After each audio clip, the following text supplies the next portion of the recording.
साम्राज्य न्यूज, सामान्यांचा असामान्य आवाज।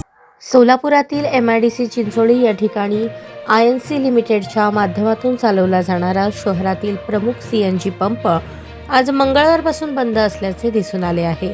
कंपनीने कालच नोटीस फलक लावून 2 डिसेंबरपासून पंप बंद राहणार असल्याची माहिती दिली होती। यामुळे वाहनधारकांची मोठी तारांबळ उडाली आहे। पंप बंद असल्याने CNG वाहनधारक मोठ्या गैरसोयीला सामोरे जात आहेत। CNG भरण्यासाठी रांगेत होणारी अरेरावी, वाढती कटकट आणि स्थानिक नागरिकांच्या तक्रारीनंतर हा निर्णय घेतल्याची प्राथमिक माहिती मिळत आहे। याच कंपनीच्या स्थानिक प्रशासनाच्या दुर्लक्षामुळे निर्माण झालेल्या तणावाच्या पार्श्वभूमीवर पंपावरील अधिकारी आणि कर्मचाऱ्यांनी पंप बंद ठेवल्याचेही समजते। याबाबत कंपनीच्या प्लांट मॅनेजर यांनी आजपासून CNG पंप बंद असल्याचे सांगितले।